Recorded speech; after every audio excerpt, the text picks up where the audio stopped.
გამარჯობა ყველას, ძალიან დიდი მადლობა ინტერესისთვის და მობრძანებისთვის და იმედია რომ თქვენთვის ყველასთვის საინტერესო იქნება დღევანდელი ლექცია.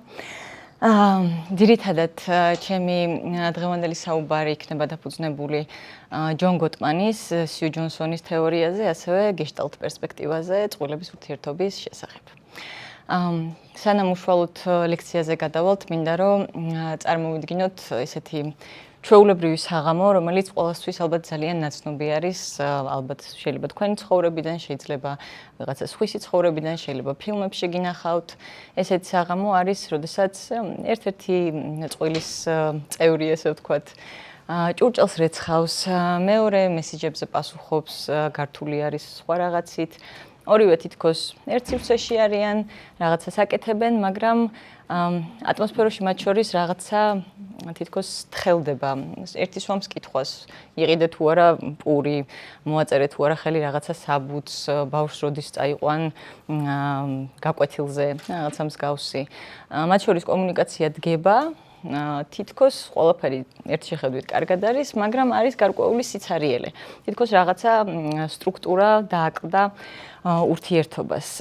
ჩვენ ხშირად ვფიქრობთ ხოლმე, რომ ურთიერთობა ფუჭდება და სიყვარული ნელდება იმის გამო, რომ რაღაცა ესეთი გრანდიოზული კატასტროფა მოხდა, ან ღალატი, ან რაღაცა ფინანსური დიდი პრობლემა, ან რაღაცა დამოკიდებულება ადამიანის, მაგრამ ამაზე უფრო ხშირად სწორედ ესეთი კავშირის წყვეტები არის, რაც ცვლის წყვილს შორის ატმოსფეროს.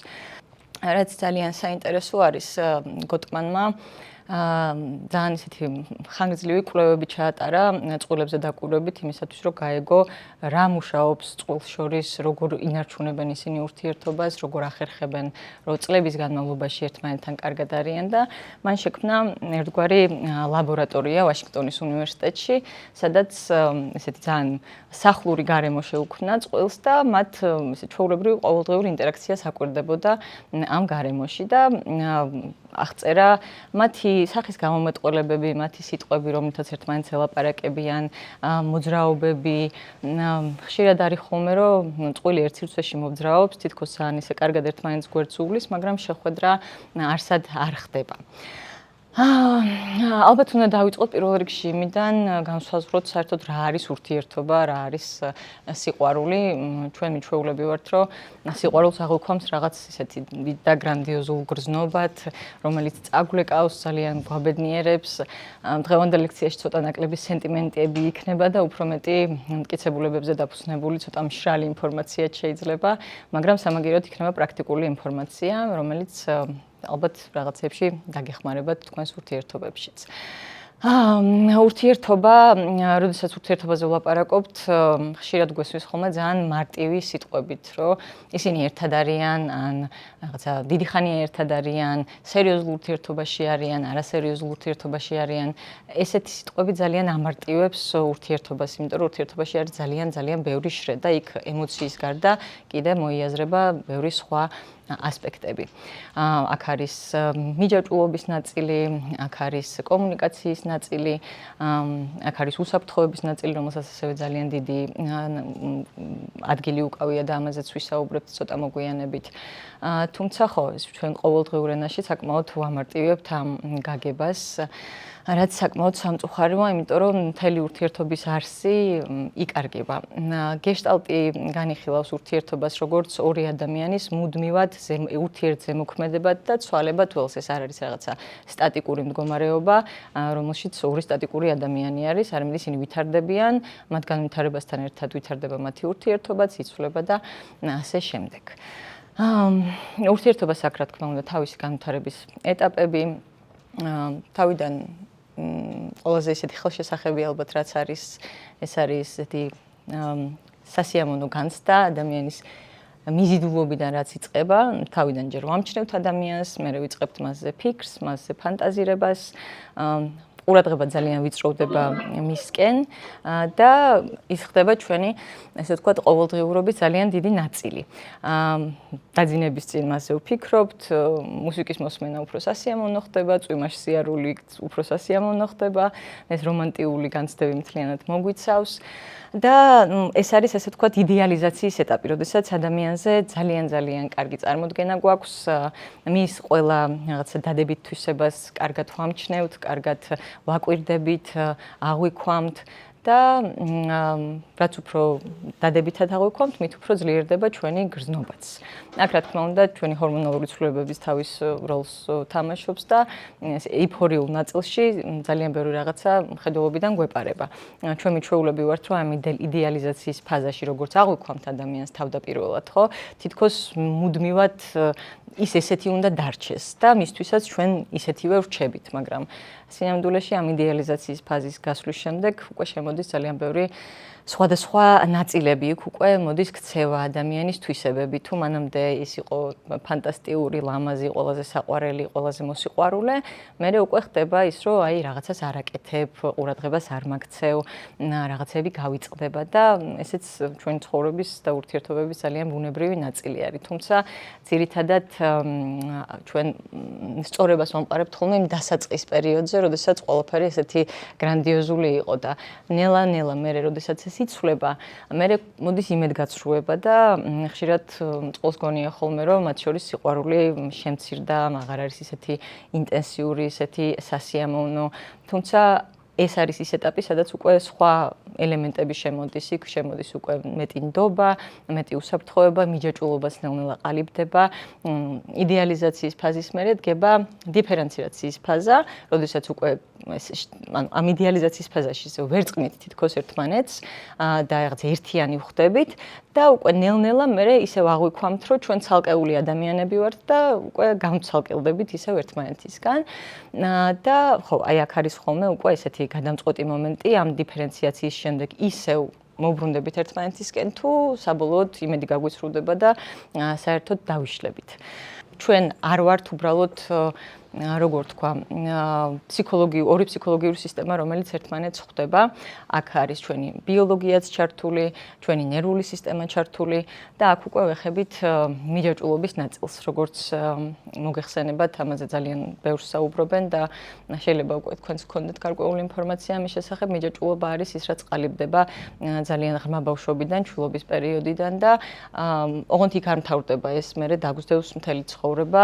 შეიძლება სახე იცვალოს, შეიძლება რაღაცეები შეიცვალოს ჩვენში, ამაზე ვიმუშაოთ, ადაპტაციის ახალი გზები ვნახოთ, თუმცა ის ფუნდამენტი, რაც ჩაიდო ბავშვობაში, მაინც მთელი ცხოვრების განმავლობაში ძირითადად მიყვება და აქ ძალიან მნიშვნელოვანია ჩვენი ცნობიერების და პასუხისმგებლობის ნაწილი, რომ ამასთან ერთად მუშაობა შევძლოთ და ურთიერთობა, ესე ვთქვათ, შევინარჩუნოთ ჩვენი ამ ნაწილების ისე რომ ამ ნაწილებმა არ გადაფაროს, ვთქვათ, სხვა რაღაცეები. ასევე რა თქმა უნდა ისიც უნდა ვახსენო და მნიშვნელოვანი არის, რომ ჩვენს წარმოდგენას ურთიერთობებზე აყალიბებს სოციალური გარემო, რომელშიც ვიმყოფებით, საზოგადოება, რომელშიც ვიმყოფებით, კულტურა ქმნის, ესე ვთქვათ, წინასწარმოლოდინებს, ანუ ჯერ კიდევ ურთიერთობაში შევალთ, როგორი უნდა იყოს ეს ურთიერთობა, რა დოზით უნდა იყოს ყურადღება, რა დოზით უნდა იყოს საჩუქრები, რამდენჯერ უნდა გქონდეს სექსუალური კავშირი და ყველა ადამიანს თავთავისი აქვს ეს, თუმცა ხო რაღაც გარკვეულ კულტურებში სხვადასხვანაირად არის ეს ჩამოყალიბებული, თუმცა როდესაც ადამიანები ერთმანეთს ხვდებიან, უკვე მთელი ამ თავისი ბიოგრაფიით და ისტორიით, ესე ვთქვათ, მოდიან ერთმანეთთან და არა სუფთა ფურცლებით. და ზუსტად ამიტომაც ძალიან მნიშვნელოვანი არის აღქმის ნაწილი, როგორ აღვიქვამ მეორე ადამიანს და ამის შესახებ ცოტა მოგვიანებითაც ვისაუბრებთ. ახლა რომ დაუბრუნდე ისევ ასე ვქვია, მიჯაჭვულობის თეორიას და ცოტას ვისაუბრებ ამრიდებლის და მადევარის დინამიკაზე. როდესაც ბავშვობაში მიჩვეულები ვართ, ისე ვიზრდებით ისეთ გარემოში, სადაც მშობლები არიან, ცოტა ხელმიუწვდომლები ემოციურად არ არიან ჩართულები, ბავშვი უფრო მეტად ეჩვევა იმას, რომ თავის ემოციურ საჭიროებებზე თვითონ უნდა იზრუნოს და ხდება უფრო დამოუკიდებელი. და არსებობს კიდე მეორენაირი სცენარი, სადაც მშობლები საკმაოდ შფოთვიანები არიან, მათთან ბავშვი თავს უსაფრთხოდ ვერ გრძნობს და შესაბამისად თვითონაც უყალიბდება შფოთვითი მიჯაჭვულობა. ამიტომ წყვილის დინამიკაში, როდესაც რაღაცა კონფლიქტური სიტუაცია ხდება და ერთ-ერთს სჭირდება ამ კავშირის აღდგენისთვის რაღაცა სწრაფი კომუნიკაცია, ის რომ ის დანახული იქნეს, ხელი გაიწოდა და ამ ხელს ვიღაცა ჩაეჭიდა, ხშირ შემთხვევაში ძალიან ხშირად ემთხვევა ხოლმე ისე, რომ ამრიდებელი და შფოთვარე ერთმანეთთან ხვდებიან. ეს რაღაც არაცნობიერი პროცესი არის ალბათ ფსიქოანალიზს რო დავეკითხოთ იმ კუთხით, რომ ფსიქოანალიზი თვლის, რომ ჩვენ ისეთი ადამიანების მიმართ გვიჩნდება მიზიდულობა, რა ისტორიებიც, ესე ვთქვათ, ბავშვობაში ვერ დავასრულეთ, თუ მაგალითად უპირობო სიყვარული ვერ მივიღეთ ადრეულ ასაკში, არაცნობიერად მივუწვით ისეთი ადამიანისკენ, რომელიც რაღაცა მსგავს სტრუქტურას ქმნის და აქ მაინც იქნებ დავიკმაყოფილოთ ის საჭიროებები, რომელიც ბავშვობაში, ესე ვთქვათ, არ დაგვიკმაყოფილდა. და შესაბამისად, ძალიან ხშირად არის ხოლმე ესეთი დამთხოვა, ხა ჩემთან წყვილების თერაპიაზე რომ მოდიან ხოლმე წყვილები, ალბათ 90% ძირითადად ეს დინამიკა მხდება. და აქ პრობლემური ის არის, რომ რაც უფრო მეტად ძლიერდება ერთი, მით უფრო მეტად ძლიერდება მეორეც. ანუ რაც უფრო მეტად მისდევს შფოთვარე, მით უფრო მეტად განერიდება, ესე ვთქვათ, ამრიდებელი, იმიტომ რომ მისთვისაც ეს ემოციურად ძალიან რთული მდგომარეობა არის, იქიდან გამომდინარე, რასაც არის, ესე ვთქვათ, ცხოვრებაში მიჩვეული. ხო, ეხლა რომ დაუბრუნდეთ აღქმას. ესე ჩემთვის აღქმა არის ალბათ პირველი სამუშაო წერტილი ყოველთვის წყვილებთან ურთიერთობაში, იმიტომ რომ ინტერპრეტაციებით იწყება ძალიან ბევრი კონფლიქტი. ანუ რა ხდება, ესე იგი აღქმაში, მაგალითად სიტყვაზე, ადამიანი მოდის სამსახურიდან და ჩვეულებრივზე უფრო მეტად რაღაცა მოწყენილი არის, ან დაღლილი არის, წესიერ საერთოდ არც მესალმება, არ ამყარებს არანაირ თვალით კონტაქტს და ვთქვათ, შფოთვარე ადამიანისთვის ეს შეიძლება როგორ იყოს აღქმული, რომ ის ჩემზე არის გაბრაზებული. ანუ პირველადი აღქმა რაც წამოვიდა, რაც ასევე ვთქვათ, ისე ჩემი ბავშვობიდან არის განპირობებული, არის რომ რაღაცა ველში არ არის საკმარისად კარგად, რაღაცა ხდება. ძირითადად არის ხოლმე ეს შფოთვარე უფრო თავის თავზე იღებს ამას, რომ მე რაღაცა ხო არ დავაშავე. და მე ამას გამოთქვამს, იქიდან მოდის უკმაყოფილება, რომ რა შუაში ხარ საერთოდ, არაფერი არ დაგიშავებია, მაგრამ ამის რეალობა, ამ პირველის რეალობა უკვე შეიქმნა, უკვე შეფერადდა იმით, რომ რაღაცა ესეთი ინტენსიური ხდება. შესაბამისად, უფრო მეტად მიიღწვის კონტაქტისკენ, ის მეორე უფრო მეტად გარბის და ასე შემდეგ. აღქმასთან დაკავშირებით რაც შეიძლება ითქვას არის, რომ თუ ვახერხებთ იმას, რომ ცოტა ხანი დავპაუზდეთ, ეს არის ალბათ პირველი სამუშაო, ზუსტად რასაც ვაკეთებთ ხოლმე, რომ ვისწავლოთ დაპაუზება და ამ დაპაუზებაში ცოტა თავს დრო მივცეთ, რომ დავუშვათ რაღაცა სხვა რეალობა, არა ის, რაც პირველადად მე თავში აზრად წამომივიდა, არამედ ის, რაც შეიძლება რაღაცა სხვა ვარიანტები იყოს. რომ მაგალითად ადამიანი არის დაღლილი, ან რაღაცა მძიმე დღე ქონდა, შეიძლება ვიღაცასთან იჩხუბა სამსახურში, რაღაც კონფლიქტური სიტუაცია ქონდა და ასე შემდეგ. რაც გვეხმარება ხოლმე აღქმასთან მუშაობაში არის გოტმანმა შემოიღო ესეთი ეგრეთ წოდებული სიყვარულის რუკების ფენომენი. სიყვარულის რუკა არის მუდმივად განახლებადი ინფორმაცია ჩვენი პარტნიორის შესახებ. ანუ ჩვენ ხშირად მიჩვეულები ვართ იმას, რომ ადამიანს როდესაც გავიცნობთ და რაღაცნაირ კონკრეტულ ტიპაჟად აღვიქვამთ, რომ რაღაცა ტიპიური მისი მე როგორი არის, მე ყველაფერს ამას მივაწერთ. და თითქოს აღარ გვჭირდება, რომ მის შესახებ რაღაცა ახალი ვიცოდეთ, მაგრამ სინამდვილეში ჩვენ ყოველდღიურობაში ვიცვლებით, ყოველდღე რაღაცა ჩვენზე გავლენას ახდენს და ძალიან მნიშვნელოვანი არის, რომ ინფორმაცია გქონდეს იმის შესახებ, თუ ჩვენი პარტნიორი ყოველდღიურად რას განიცდის, რა მიზნები აქვს ბოლო პერიოდში, რა არის მისი სურვილები, რამე ხო არ შეიცვალა მის იდენტობაში და ეს ზუსტად გვაძლევს რაღაცა საყრდენს იმისთვის, რომ უკვე ჩვენი ინტერპრეტაცია ესე პირდაპირ კი არ გახდეს, არამედ სხვა რაღაცაც გვაფიქრებინოს, ესე ვთქვათ. აღქმის შემდეგ ესე ვთქვა, აღქმა არის ესე ვთქვა ისეთი ბაზისი. თუ აღქმა არ მოწესრიგდა, კომუნიკაციაზე ვერ გადავდივართ ესე ვთქვა. ანუ ძალიან ხშირად ალბათ გაგიგიათ ამბობენ ხოლმე, რომ კომუნიკაცია არის მთავარი ურთიერთობაში და კი ეს ნამდვილად ესეა, კომუნიკაცია ძალიან მნიშვნელოვანია, თუმცა კომუნიკაციამდე ჯერ არის ზუსტად ეს აღქმის ფილტრი, თუ მე აქ რაღაცა დამერღვა, უკვე კომუნიკაციაც შესაბამისად დარღვეული არის. ამიტომ ხო, პირველი ნაბიჯი ყოველთვის არის ეს.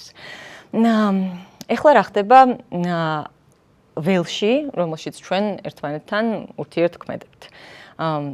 ველი არის ორი ადამიანის მიერ შექმნილი. ნახე, ყველა ადამიანი თავ-თავის ველს ატარებს, მისი გაცნობიერების ზონა, რას ხედავს, რას აღიქვამს, როგორ ესმის რაღაცეები და როდესაც ორი ადამიანი ხვდება ერთმანეთს, ეს ველებიც, ესე ვთქვათ, ერთმანეთზე ედება და უკვე საერთო ველის თანაშემქმნელები ვხვდებით.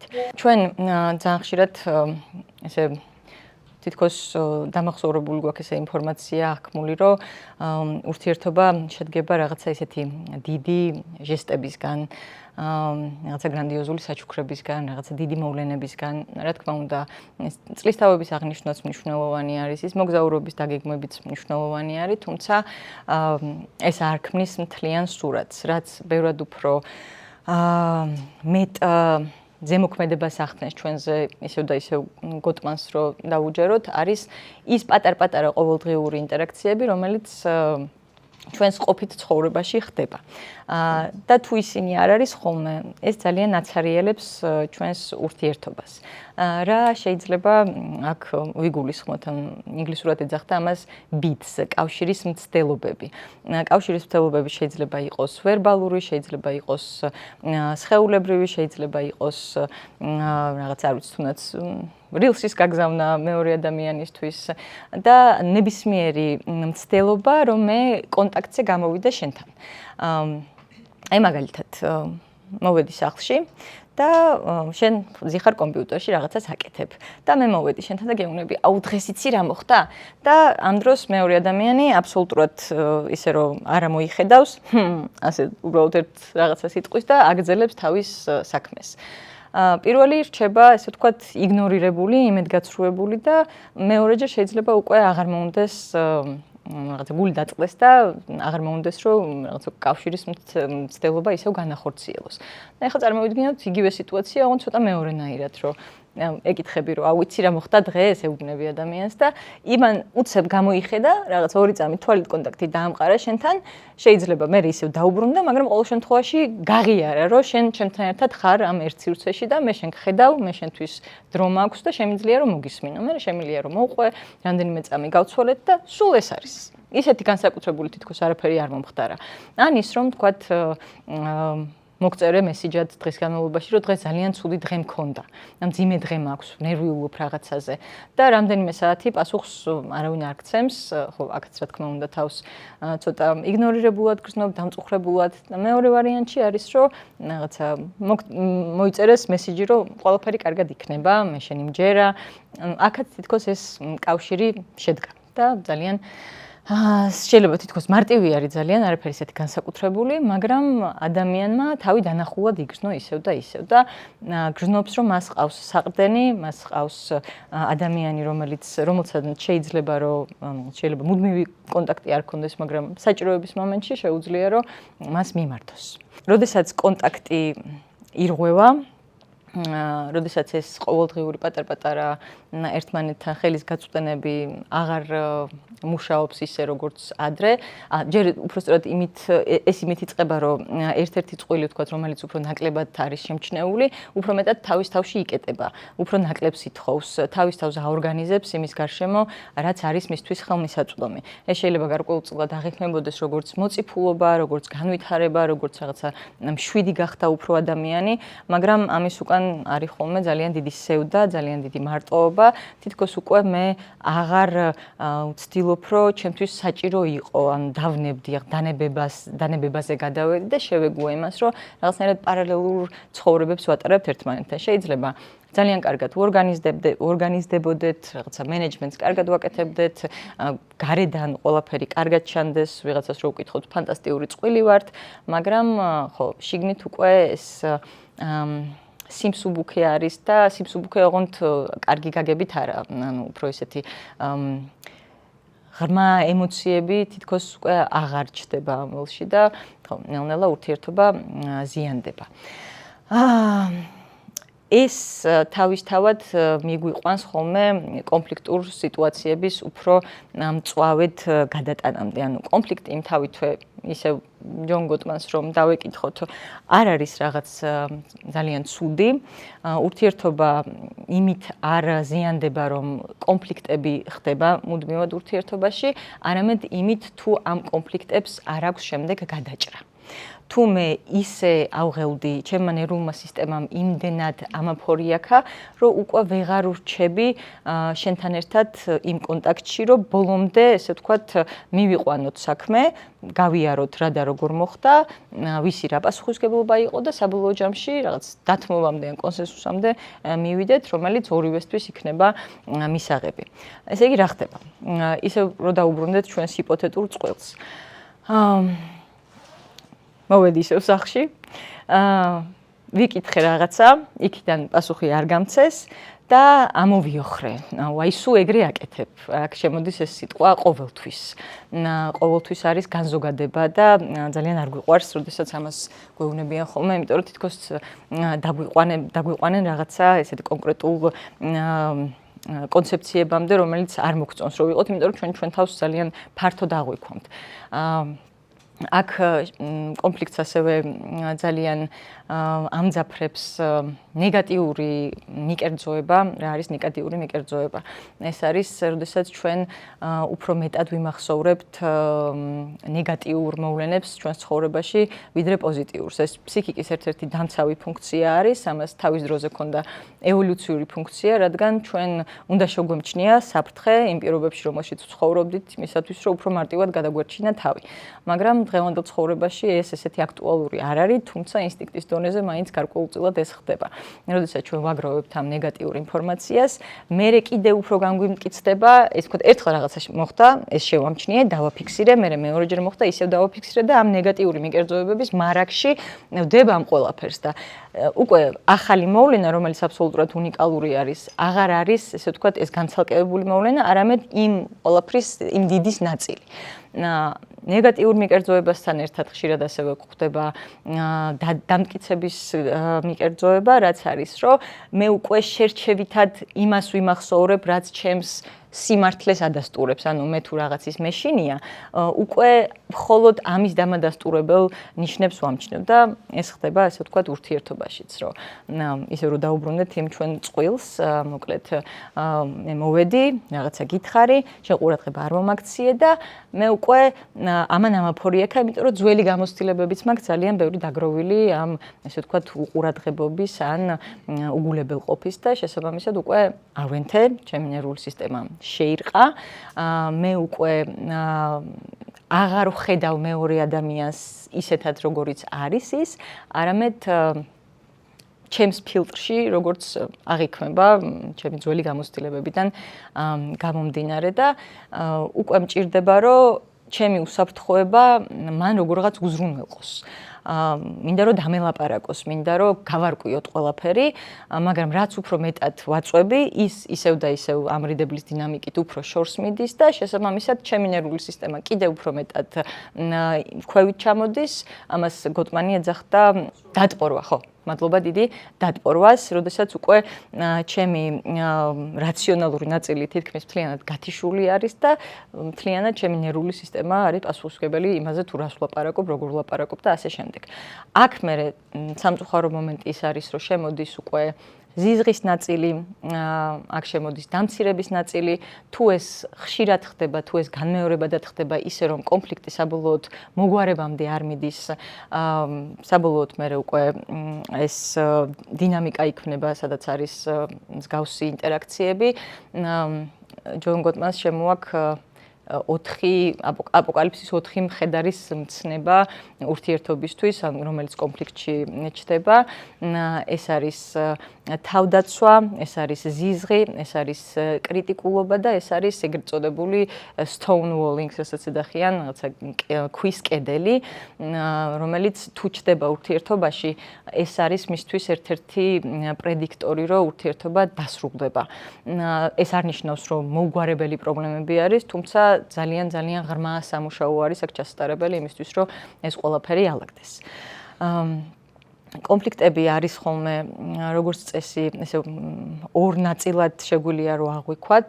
ზედაპირზე არის ქცევის ნაწილი, რასაც თვალით ვხედავ და ამ კონფლიქტების მიღმა არის სხვა საჭიროება, რომელიც ერთი სიტყვით უთქმელი არის, მაგრამ თუ ცოტა დავაკვირდებით, შეიძლება რომ უფრო კარგად დავინახოთ. ანუ იმაზე არ არის ხოლმე კონფლიქტები ხშირ შემთხვევაში, რაზეც ვსაუბრობთ, რასაც სიტყვიერად გამოვხატავთ, არამედ იმის უკან რა ღრმა საჭიროება შეიძლება ქონდეს ადამიანს. ანუ ჩვენ მე უფრო გვიმარტივდება, რომ რაღაცა აგრესიით მივიდეთ რაღაცის სათხოვნელად, ვიდრე რაღაც მოწყვლადობა ვაჩვენოთ ადამიანს და ისე ვთხოვოთ ჩვენთან კავშირში შემოსვლა. და ასევე გამოვყოფთ კონფლიქტებს, რომელიც არის მოგვარებადი, ესე ვთქვათ, და კონფლიქტებს, რომელიც არის მუდმივი. რაში ახლა სხვაობა, ხო? ანუ მუდმივი კონფლიქტებში იგულისხმება ის, რაც ძალიან ფუნდამენტურად შეუცვლელი არის ადამიანისთვის, რაღაც მისი პირადი ღირებულებები, მისი წარმოდგენები, რაღაცა ჩვენ შორის არსებული უთანხმოება, რომელიც ვერადა ვერ გავარჩიეთ და თითქოს განცდა გვაქვს, რომ აი სანამ ამას ბოლომდე არ აღმოვხვრით, მანამდე ცხოვრებას ვერ ვაგრძელებთ. თითქოს ის რაღაცა დიდი შავი წერტილივით არის ჩვენს ცხოვრებაში და პრობლემა იმაში არის, რომ ის ყოველთვის ბრუნდება ხოლმე პატარა კონფლიქტების დროს. თუ ადამიანები არ აკეთებენ არჩევანს, რომ მიხვდნენ, რომ ეს ახლა ამის შესახებ არ არის, მოდი ვისაუბროთ კონკრეტულად დღევანდელ შემთხვევაზე, მერე მოდის ხოლმე აი იმ ძველი კონფლიქტის, ან იმ რაღაცა გადაუჭრელი პრობლემის შემოტანა ამ დღევანდელ სიტუაციაში და უკვე აქაურობაზე აღარ ვლაპარაკობთ, უკვე ვლაპარაკობთ მთელ ჩვენს ისტორიაზე, მთელ ჩვენ წარსულზე, იმ ფუნდამენტზე, რომელსაც ვერ ვარყევთ და ხშირ შემთხვევაში არ არის ხოლმე აუცილებელი ეს ძალიან ესეთი გადაუჭრელი კონფლიქტები, რომ მოვაგვაროთ, ანუ შესაძლებელია, რომ მათ მიმართაც ასევე აღქმა შევცვალოთ, რაღაცა მიდგომა შევცვალოთ და ისინიც უფრო მეტად დატევადი ხდება, მაგრამ თუ მე მუდმივად ეს აღქმის ველში მაქვს, რომ ეს რაღაცა საშინელება, რაღაც ძალიან ცუდი არის, რა თქმა უნდა, უფრო მეტად მიმწოვდება ეს აღქმა. ასევე რაც ძალიან მნიშვნელოვანი არის ურთიერთობაში, ეს არის როგორ ნიშნულობას უძენთ ურთიერთობას. ანუ ჩვენ შეიძლება გვქონდეს სწორი აღქმა ერთმანეთის, შეიძლება გვქონდეს კარგი ეს კავშირების დაჭერის უნარი, ვხედავდეთ ერთმანეთს, ასევე შეიძლება გვქონდეს კონფლიქტების რეგულაციის უნარი, მაგრამ მაინც რაღაცა სიმშრალე იყოს ურთიერთობაში. და აი აქ უკვე შემოდის ის ნაწილი, რომელსაც საერთო რაღაცა ღირებულებით სისტემას დაუძახებთ. და რა არის ეს საერთო ღირებულებითი სისტემა? ეს არის რაღაც ყოველდღიური რიტუალები, რომელსაც ერთმანეთთან ვახორციელებთ, რაღაცა მიზნები, რომელიც ერთად გვაქვს, სურვილები, რომელიც ერთმანეთთან შეთანხმებაში აღმოვაჩინეთ და ამას ერთგულად ვიცავთ, გვინდა რომ მომავალშიც ამ გზაზე გავაგრძელოთ, ესე ვთქვათ, სიარული. და აქ არის ზუსტად ყველაზე მეტად ალბათ ის ემოციური სიღრმე და ემოციური სილამაზე, რომელსაც უფრო მეტად სიყვარულს ვეძახით და უფრო მეტად რასაც ვითხოვთ ხოლმე. ეს არის ერთად გატარებული დრო, რაღაცა საერთო ჰობის მოძებნა ადამიანთან, რომელიც ჯერ კიდევ მიყვარს და ეს სიყვარულის რო შესანარჩუნებლად ზუსტად მნიშვნელოვანი არის, რომ მსგავსი გადაკვეთები გვქონდეს. ეს მე შეიძლება ფართოვდებოდეს უფრო დიდ ოჯახზე, ჩვენს შვილს ეხებოდეს, ეხებოდეს, თქვათ, რაღაცა ცოტა უფრო შორაული მომავლის გეგმებს, მაგრამ მთლიანობაში არის, ესე ვთქვათ, რა არის ჩვენი ისტორია, რა ისტორიას უყვებით ჩვენი ურთიერთობით, ჩვენი ამღირებულებებით, როგორ ხედავს გარემო ამ ურთიერთობაში და ამღირებულებაში და როგორ აღვიქვამთ ჩვენ.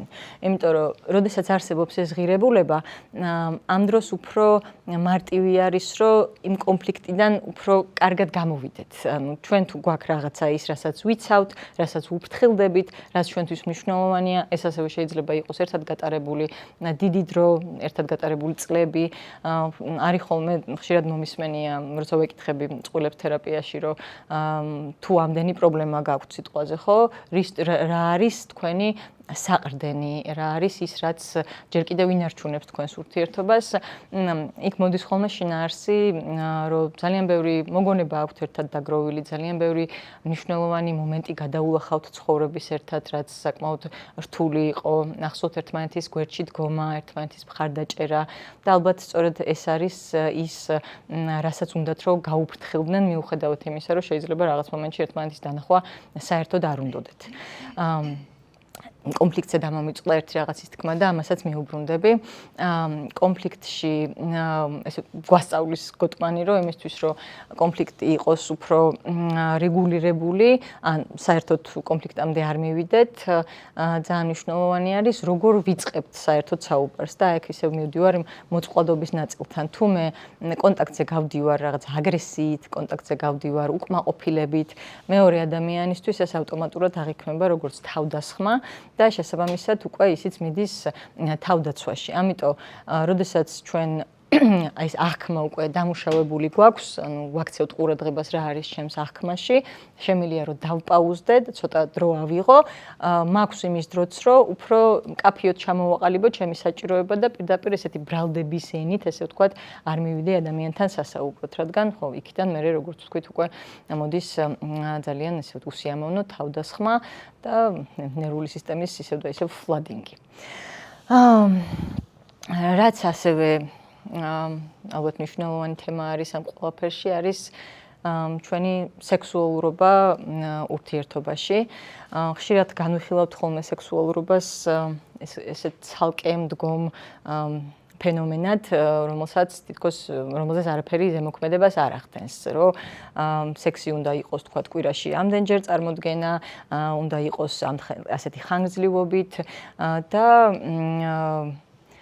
თითქოს როგორ თქვა რაღაცა ცალკე არსებულ ორგანიზმად აღიქმება, მაგრამ სინამდვილეში ეს იმ ველის ნაწილია, რომელზეც უკვე ვისაუბრეთ, ძალიან ერთ-ერთი ყველაზე ფუნდამენტური ნაწილი ალბათ, რადგან თუ ველში და ურთიერთობის სხვა ნაწილებში არის გარკვეული დაზიანებები, ეს პირდაპირ პროპორციულად აისახება სექსუალურ ცხოვრებაზე. თუ ჩემი ნერვული სისტემა არის გადატვირთული, ამ შემთხვევაში ჩემი სექსუალურობაც ძალიან იკლებს, რადგან იმისთვის, რომ მე მქონდეს სურვილი, რომ დავკავდე სექსუალური კავშირით, პირველ რიგში მჭირდება უსაფრთხოების განცდა, პირველ რიგში მჭირდება ნდობა ადამიანთან, რადგან თუნდაც იმისთვის, რომ ორგაზმამდე მივიდეს ადამიანი, აქაც საჭირო არის ძალიან დიდი უსაფრთხოების და მოდუნების აუცილებლობა და თუ მუდმივი კონფლიქტი ხდება ურთიერთობაში, ან პირიქით კონფლიქტი არ არის და აბსოლუტურად კონტაქტი არის სხვა ასპექტებში გაწყვეტილი ურთიერთობის, სექსუალურობაც, რა თქმა უნდა, ზიანდება და ესე ვთქვათ, ფერს კარგავს, იშვიათდება. მერე ეს ხდება კონფლიქტების მიზეზი უკვე ის, რომ რაღაცა ძალიან იშვიათად გვაქვს სექსი, ან საერთოდ არ გინდა, რაღაცა აღარ ვარ შენთვის სასურველი და კითხვას თითქოს აქედან სვამთ ხოლმე და სხვა რაღაცეებს უგულებელყოფას უკეთებთ, მაგრამ სექსუალურობის შეცვლა ასევე შეიძლება იყოს გამომაფხიზლებელი ხანდახან, იმიტომ რომ აქამდე სანამ არ მივა საქმე, მანამდე ადამიანები არ იწყებენ დაკვირვებას სხვა რაღაცეებზე. ანუ ყველაზე ესეთი ხელშესახები არის ხოლმე, რომ აი აქ რაღაც არ არის რიგზე და ამიტომ ეხლა მოდი დავიწყოთ რაღაცის გამოსწორება. ჩემს გამოცდილებაში საქართველოში რაც მქონია პრობლემა ჩემი აზრით არის ის, რომ წყვილები ძალიან გვიან მოდიან ხოლმე თერაპიაზე, უკვე ისეთ მომენტში მოდიან, როდესაც საკმაოდ ესკალირებული არის მდგომარეობა, საკმაოდ დაზიანებული არის უკვე კავშირი და ზიზღიც ერთმანეთის მიმართ ძალიან დიდი არის და ეს მინდა გითხრათ, რომ არ არის სწორი, ანუ ურთიერთობაზე მუშაობა შეიძლება ბევრად უფრო ადრე დაიწყოს, შეიძლება არანაირი არც კონფლიქტი გქონდეთ ურთიერთობაში, არც რაიმე ახლა განსაკუთრებული ხილული სირთულე, თუმცა ისევე როგორც ინდივიდუალურ თერაპიაზე არის სიარული საკუთარი თავის განვითარება, ესევე არის წყვილების თერაპიაზე სიარული, რაღაცა ჩვენ ურთიერთობაზე ზრუნვა და ესე ვთქვათ, ჩვენს ურთიერთობის ეკოლოგიაზე ზრუნვა. და ხო, ისე სექსუალურობას რო დაუბრუნდეთ, სამწუხარო ესე ხდება ხოლმე, რომ ძალიან გვიან შეიმჩნევა ურთიერთობის ნელ-ნელა კლება იმის ხარჯზე, რომ თქვათ, ნახეთ უკვე, რომ სექსში რაღაცეები წესრიგში არ არის. თუ ძალიან დაგვიანებული მოდიან, მაინც აქვთ ხოლმე რამე პერსპექტივა თუ? რა თქმა უნდა.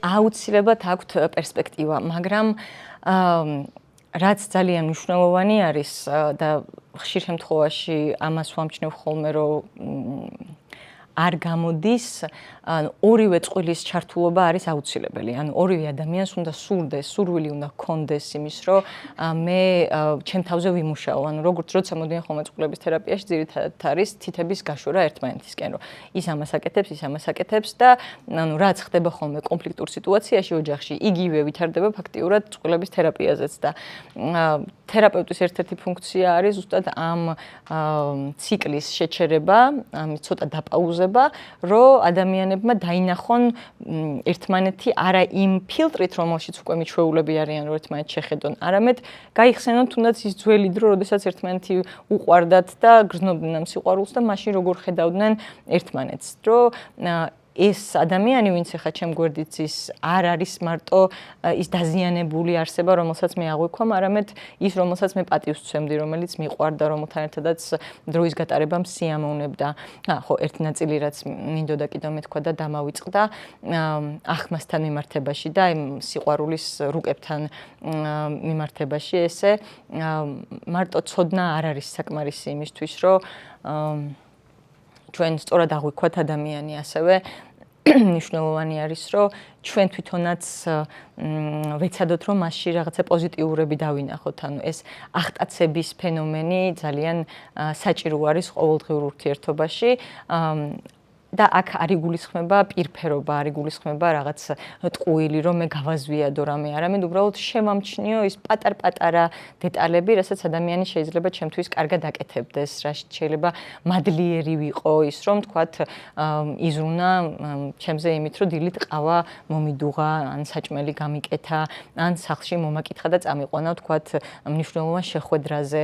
ესეთი პატარ-პატარა დეტალებით იქნება რეალურად ურთიერთობა უფრო მეტად, ვიდრე იმ გრანდიოზულ ჟესტებით, რომელიც ასევე რა თქმა უნდა მნიშვნელოვანი არის, თუმცა ეს პატარ-პატარა ჟესტები უნდა იყოს ესე დროში გაჯერებული, ფართოდ, ხშირად და ამით უფრო სავსე ხდება საბოლოო ჯამში ურთიერთობა. ამრიდებული დაშფოთითი მიჯაჭვობის წყვილი, რაც ხშირია როგორც მად რა შეიძლება ის გარემოს კონფლიქტის მოყვარება და ბალანსის დაჭერა და საინტერესოა.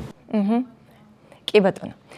პირველ რიგში ძალიან მნიშვნელოვანი არის, რომ ადამიანებმა გაიაზრონ თავისი მიჯაჭვობის სტილი, თუმცა ასევე ძალიან მნიშვნელოვანი არის, რომ ეს არ გახდეს რაღაცა იდენტობაზე მიკრულ ნაწილად, რომ მე მშფოთვარე ვარ, ან მე ამრიდებლური ვარ, ანუ ძალიან უნდა ვეცადოთ, რომ განვაცალკეოთ ადამიანის ესე ვთქვათ, ქცევა მისი პიროვნებისგან, რომ მე ესეთი კი არ ვარ, ესე შეიძლება ვიქცეოდე. და ვიცოდი ამ კონკრეტულ ურთიერთობაში და სხვასთან არა, ხო? არა, იცით რა, სხვასთანაც შეიძლება იგივე, მეგობართანაც შეიძლება იგივე ხდებოდეს, მაგრამ იმდენად რამდენადაც წყვილის ურთიერთობა უფრო მჭიდრო არის, უფრო ახლო არის, აქ უფრო მეტად გამოიხატება ეს დინამიკა. ანუ ჩვენ გვახასიათებს ხოლმე, რომ სხვაგან მაინც უფრო მეტად ვიკავებთ თავს და რადგანაც წყვილი არის ყველაზე უსაფრთხო გარემო ჩვენთვის, იქ ჩვენ ყველა ნაწილს უფრო მარტივად ვავლენთ, ესე ვთქვათ, არ გვერიდება იმდენად რამდენადაც სხვა ადამიანთან, ანუ ალბათ რომ დაფიქრდეთ ყველა თქვენს ურთიერთობაზე, შეამჩნევთ გამჩნევთ, რომ ყველაზე მეტად თქვენი თავი ზუსტად ურთიერთობაში ხართ და კი, სხვაგანაც ჩვენი თავი ვართ, მაგრამ აქ შეიძლება ისეთ ჩვენს ნაწილებს მივცეთ გამოსავლის გამოვლენის საშუალება, რაც სხვა ადგილებში ბევრად უფრო ნაკლებად ხდება. მეტი თავშეკავება არის, თქვათ, იგივე სამსახურში შეიძლება ძალიან გაგვაბრაზოს უფროსმა, მაგრამ ისე არ დაუწყოთ მას ჩხუბი, როგორც თქვათ, მეუღლეს შეიძლება ვეჩხუბებოდეთ სახლში. და როგორც თქვენ პირველი ნაბიჯი არის ალბათ ამის გააზრება, ამის ამოცნობა და უკვე შემდეგ ერთად მუშაობა იმით, რომ ანუ კონფლიქტის დროს მე ეს დაპაუზება შევძლო და იგივე პატერნით არ განვაგრძო საუბარი. რაც უკვე მილიონჯერ ყოფილა, ანუ ხშირად გვაქვს ხოლმე განცდა, რომ რაღაც ახალ უკეთეს არგუმენტს თუ მოვიფიქრებთ და დავდებთ მაგიდაზე, ამით უფრო მეტად ვიქნებით გაგებულნი, მაგრამ აქ არ არის პრობლემა არგუმენტებში, პრობლემა არის უბრალოდ იმ დინამიკაში, რომელიც იქმნება. შესაბამისად, ხო, ეს პირველი არის, რომ ჩვენ შევძლოთ იმ მომენტში ცოტა ხანი გაჩერება. და რაც შეეხება ფლადინგის მომენტზე რო ვსაუბრობდი, ხო, ანუ ძალიან ნორმალური არის ხოლმე, რომ ადამიანმა ცოტა უფრო დიდხნიანი პაუზაც აიღოს. ანუ როდესაც მშფოთვარე მოიწევს შენკენ, რომ დროზე გავარჩიოთ ყველაფერი, მაგრამ მე უკვე აღარ შემილია ეს ჩემთვის ძალიან ზედმეტია და მინდა რომ სადღაცა გავიქცე, ხო, ამ მომენტში არის ზუსტად შესაძლებელი, რომ ვთქვა, რომ მოდი მე 15 წუთი გავალ, დამშვიდდები იმისთვის, რომ ჩემი რაციო ცოტა აღვიდგინო, ეს ფლადინგი გადავიდეს და უკვე მერე დავუშვდეთ მშვიდად და წყნარად დავილაპარაკოთ. და ასევე ძალიან დიდი ადამიანურობაც არის ამაში, რომ მე კონფლიქტის დროს ვეცადო, რომ შენ შეგინარჩუნო იმ ხედვაში, რომელიც თავდაპირველად მქონდა შენზე, რომ კარგი ადამიანი ხარ, რომ სანდო ადამიანი ხარ, რომ ჩემი ადამიანი ხარ. იმიტომ რომ ხო, როდესაც ეს ნერვული სისტემა არის დატპორილი, ამ დროს მთლიანად ვართ თავდაცვაზე გადასულები და ხო, ვეღარ ხერხდება რეგულირება. ხო, კიდე ერთი რაც მინდოდა მეთქვა, რაც ესევე ძალიან მნიშვნელოვანი არის, რომ კონფლიქტებში ხშირად არის რაღაცა უთქმელი ოცნება. ეს საჭიროებაზე რო ვსაუბრობთ, ხო? ამ საჭიროებების გარდა კიდევ არის უფრო დიდი რაღაცა, უფრო გლობალური საჭიროება, რომელიც შეიძლება რაღაც ჩემში იყოს, უთქმელი იყოს, მაგრამ გამოდიოდეს კონფლიქტებში. აი მაგალითად, თუნდაც ფულზე კონფლიქტი შეიძლება იყოს სინამდვილეში, რაღაცა თავისუფლების სურვილი, უფრო მეტი აღიარებულობის სურვილი, კონფლიქტი მაგალითად სექსზე შეიძლება იყოს, უფრო მეტი დანახულობის, უფრო მეტი სასურველობის განცდის სურვილი და ამაში არის ასევე ძალიან დიდი ადამიანურობა, რომ ჩვენ უბრალოდ სისასტიკით კი არ მოვდივართ ერთმანეთთან, როდესაც რაღაცებს ვთხოვთ, არამედ იქ ხო, ჩემი საჭიროებები არის ქვემდებარე და ისინი ლამობენ, რომ იყვნენ დანახულები, ესე ვთქვათ. დავიწყებ. გამარჯობა. ძალიან საინტერესო იყო პროექტში. ჩვენ კითხვა მდგომარეობის შემდეგში, ხშირად როდესაც ვიწყებთ ურთიერთობას, აი სრუნვა, რომელსაც ვიჩნდ პარტნიორის მიმართ, გადავდივართ ძალიან დედობრივ სრუნვაში. როგორ შეიძლება რომ ამ ყველაფერს ანუ უფრო დავაბალანსოთ, იმიტომ რომ სრუნვა ჩემი ურთიერთობაში ძალიან მნიშვნელოვანია, თუმცა არა ისე რომ აი დედები გავხდეთ მათი და ამითი რაღაცად არ დაუკარგოთ ინტერესი პარტნიორს ჩვენს მიმართ. კი ბატონო. პირველ რიგში ალბათ ყურადღება უნდა მიიქცეს იმაზე, რა არის ამ ზრუნვის უკან. ანუ მე, როდესაც ვახორციელებ ამ ზრუნვას, ჩემი რა საჭიროება დგას აქ, ანუ მე რისთვის ვაკეთებ ამას, რა არის ჩემი მიზანი, ეს არის რაღაცა იმპულსური, ეს არის გააზრებული, რამდენად სჭირდება მეორე ადამიანს ეს, ხო? ანუ არიან ადამიანები, ვისაც ეს სჭირდება და ამის მიმღებლობაც აქვს და შეიძლება მეც ძალიან დიდ სიამოვნებას მანიჭებდეს. და ესეთი დინამიკა გქონდეს აწყობილი, ანუ არსებობს წყვილში, ესე ვთქვათ, მშობლის და შვილის დინამიკა, ну, რამდენად ჯანსაღია, სხვა საკითხი არის, მაგრამ საკმაოდ ხშირი არის, მით უმეტეს ცოტა ისეთ მასკულინურ საზოგადოებებში, სადაც ხო, მამკაცები მიჩვეულები არ არიან თავიანთ თავზე ზრუნვას. შესაბამისად, ამის დაბალანსება არის პირველ რიგში საკუთარ თავზე მუშაობა, რომ მე შევამჩნიო ის მომენტები, როდესაც ამას ვაკეთებ და ცოტა ისე ხელოვნურად შევაკავო ეს იმპულსი, რომ არ განვახორციელო ეს იმაზე მეტად, ვიდრე საჭირო არის და სადღაცა ცოტა რეციპროკ პოპულობასაც მივაქციო ყურადღება, რომ ეს ზრუნვა უკანაც მოდიოდეს ჩემკენ და ეს მე ადამიანები ეჩვევიან, რა სულ ყველაფერს უპირობოთ რომ უკეთებთ, თვითონ აქეთ ინვესტიციას აღარდებენ და სულ ჩვენგან ელოდებიან. შესაბამისად, პირველ რიგში არის ამის გაცნობიერება, რომ ამას ვაკეთებთ და მე მგონი, რომ უკვე თუ ეს კითხვა დასმული არის, სადღაც ალბათ გაცნობიერებაც არის ამის და უკვე მე არის შემჩნევა ესეთი ქცევების ამ სურვილის, რომ მე ისევ იგივე გავაკეთო, ანუ ავტომატიზმი გადავიყვანოთ გაცნობიერებულ ქცევაში. თავიდან ეს არის ავტომატიზირებული, შეიძლება ძალიან ისე სპონტანურად ვაკეთებდეთ ამას, მაგრამ თუ დავაკვირდებით და შევამჩნევთ, ცოტა შევანელოთ შემდეგ ეს ქცევა. გავეცი პასუხი? უკეთესად, ცოტა იუმორისტულად, მაგრამ გადაწყერება და დაძინება რამდენ დიდი პაუზა. როგორ კიდევ ერთხელ? კარგი, ან კონფლიქტის დროს ვფიქრობ და დაპაუზეთ. იცი რა, დაძინების მერე თუ გაიღვიდოს ცოტა ხნის მერე და ანუ ალბათ აი ესეც ანუ პაუზის ხაიზულობას ნიშნავს, რამდენად დაიცინებს, ანუ ხო, ან ნახე თუ ესკალირებული არის კონფლიქტი და თუ თქვათ ვამბობთ რომ მოდი ცოტა ხანი შევისვენოთ, ამ შემთხვევაში დაძინება არც ისეთი პროდუქტიული არის არა, ხო, იმიტომ რომ ის მეორე ადამიანი მაშინ რჩება ხაიოთ გამარებაში ყოფი, ამას შფოთავს და ძინა გვიდა შფოთვარეს ძინავს თუ შფოთვარა ადგაში ხშირად არის ხოლმე შემთხვევები, რომ აღვიძებენ მერე. ან შეიძლება საერთოდ არ დააძინონ ადამიანი. ხო, არა, ეს ნამდვილად არ არის კარგი პაუზა, მაგრამ იცი რა სასურველი არის? ხო, რა თქმა უნდა, ხო, ეს არის თქვათ მე 20 წუთი ავიღე, წავედი ჩემს სივრცეში, დავმშვიდი, ცოტა რეგულაცია დავიწყე ჩემი თავის და უკვე მერე შემოვედი ისევ კონტაქტში და ხო, დაძინება არის ზუსტად ის, რაც არა, სასურველი ალბათ რომ ძილის წინ არ ხდებოდეს კონფლიქტები, მაგრამ ესეთი შემთხვევებიც არის ხოლმე ისე გაუზიარებია წყულებს, რომ აი ღამე უნდება მაინც და მაინც ლაპარაკი. როცა ურთიერთობაში თქვენ კომპონენტები ჩამოთვალეთ, სიახლოვის ურთიერთობის, თვითონ რაღაც ინფორმაციის გაცვლის და ასე შემდეგ, როცა ურთიერთობაში ეს ყველა კომპონენტი არსებობს, მაგრამ მეორე ადამიანი მაინც მიზანდასახულებ დისტანციირდება. რასთან შეიძლება იყოს ეს დაკავშირებული? მან ძალიან ბევრი რაღაცა შეიძლება მოქმედებდეს, ანუ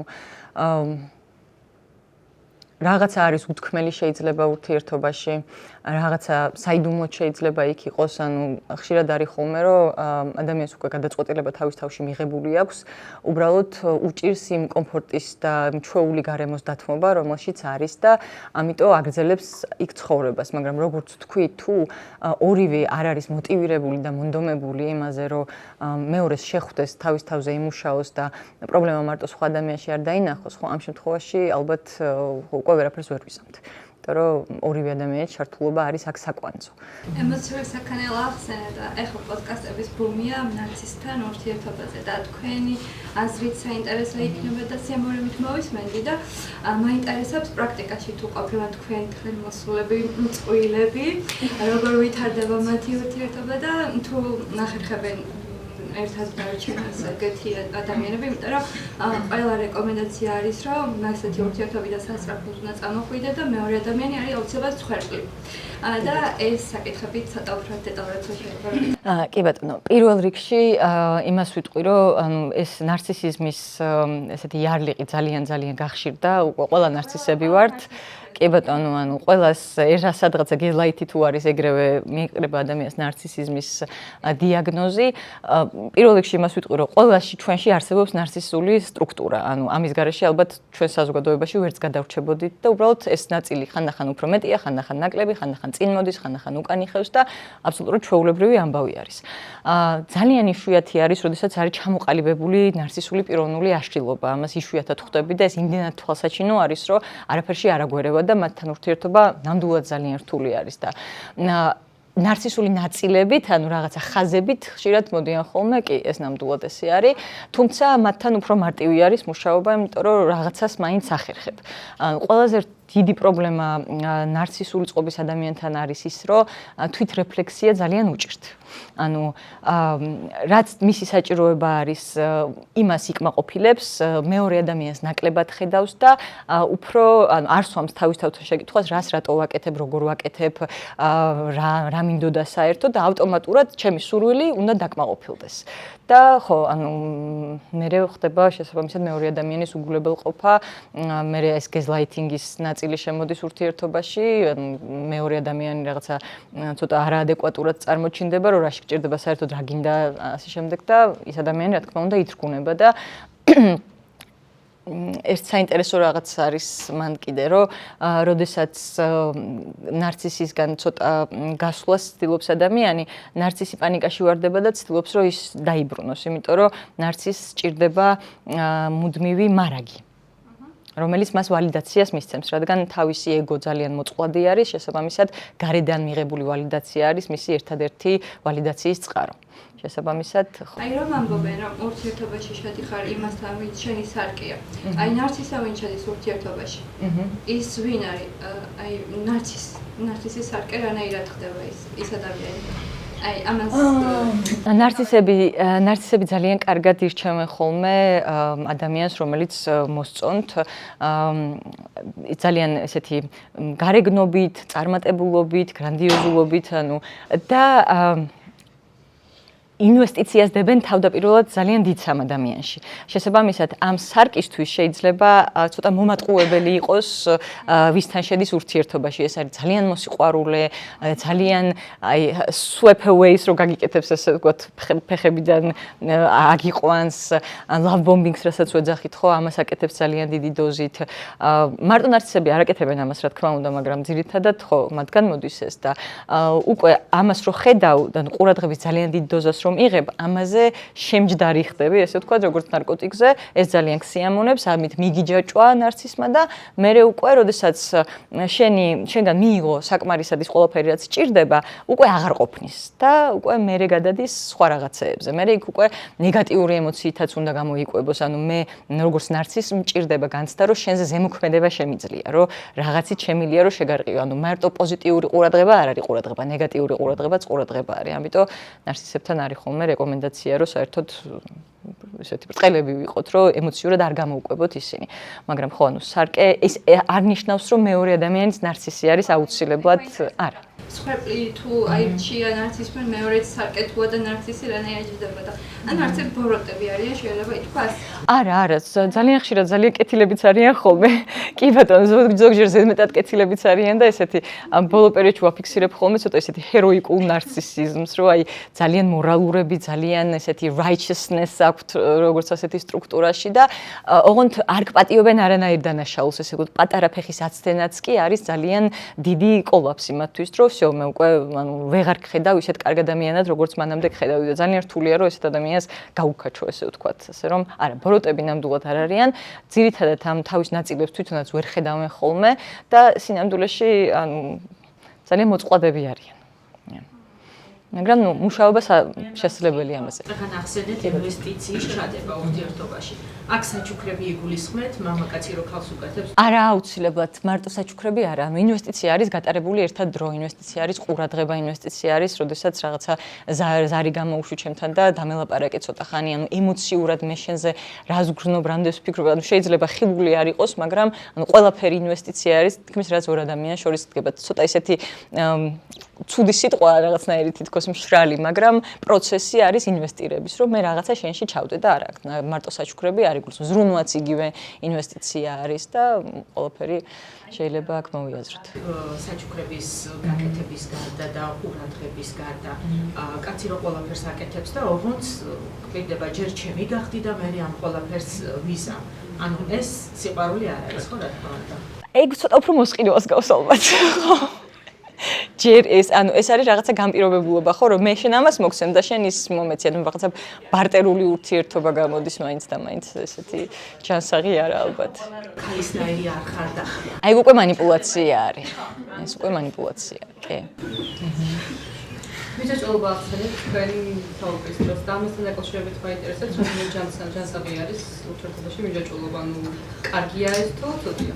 არა, მიჯაჭვობა აუცილებელი არის. ნახე, ანუ ძალიან ხშირად გაგიგიათ ალბათ ფრაზა წყვილებზე, ან შეიძლება საკუთარ თავზეც გიფიქრიათ, რომ მაგათ ერთმანეთი აღარ უყვართ, უბრალოდ მიჩვეულები არიან ერთად ყოფნას. და ანუ მიჩვევას რაღაცნაირად ისე ცუდად ახასიათებენ და რეალურად მიჯაჭვობა იგულისხმება ზუსტად აქ. მიჯაჭვობის გარეშე არ გამოდის ურთიერთობა. რთულია მიჯაჭვობის და სიყვარულის განსაზღვრა, იმიტომ რომ ბევრი მსმენია, რომ აი მიჯაჭვობა ეს სიყვარული არ არის და აი საჩ შეიძლება ზღვარი გავიდეს და რამდენად შეიძლება მიჯაჭვული ვიყოთ ადამიანზე, ანუ მიჯაჭვული უნდა ვიყოთ ადამიანზე. ნახე, ზუსტად იმის გამო რომ ნახე რას ვთქვი, რომ იდეალიზაციის მერე ის დიდი გრანდიოზული ემოცია მცირდება, ხო? ამ მიჯაჭვულობის ხარჯზე რჩდება უკვე ურთიერთობის შენარჩუნება.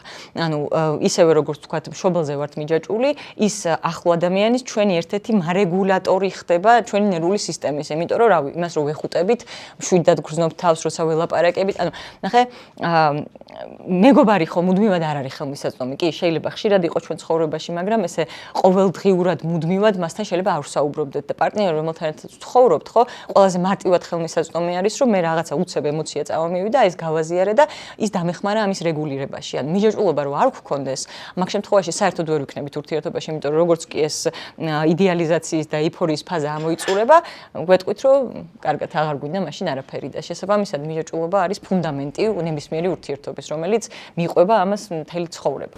ზღვარი, აი საერთოდ შეიძლება ეს ზღვარი გაეღოს, იმიტომ რომ მიჯაჭვობის ბოლოზე შეიძლება ხდება ხოლმე რომ საკუთარ თავს კარგავენ წყვილები ურთიერთობაში და აი რამდენად შეიძლება ამის რეალიზაცია მოუხდინოთ, რომ ანუ დავინახოთ რამდენად ვართ მიჯაჭვული, საკმარისი მეტად ხო არა? ნახე, ურთიერთობა არ მოიაზრებს იმას, რომ მე უშენო სიცოცხლე არ შემილია. აი თუ განცდა მიჩნდება, რომ ოკეი, რა თქმა უნდა, ტკივილი მექნება, ცუდად ვიქნები, მაგრამ თუ ის განცდა მაქვს, რომ მე უშენოდ შეიძლება მოვკვდე, ხო? აი აქ უკვე ხვდები, რომ ჩემ თავზე უნდა ვიმუშაო.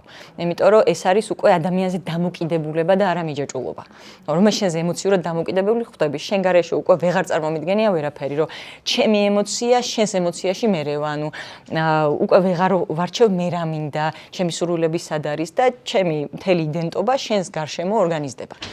ერთიანი ვხვდებით და ეს შერწყმის სურვილი არსებობს, შერწყმა შეიძლება იყოს დროებითი, მაგრამ მე მაინც უნდა დავიშალოთ. ანუ სექსიც ერთგვარი შერწყმის მომენტი არის, მაგრამ ანუ ჩვენი პიროვნებები უნდა შევინარჩუნოთ და ანუ მონიტორინგი უნდა ვაკეთოთ იმის, რომ აი მაგალითად ხა მოვა ადამიანი ცუთხასიათზე და მეს თუ ეგრევე ცუთხასიათზე ვდგები, ესე იგი რაღაცა ზედმეტი არის უკვე მანდ.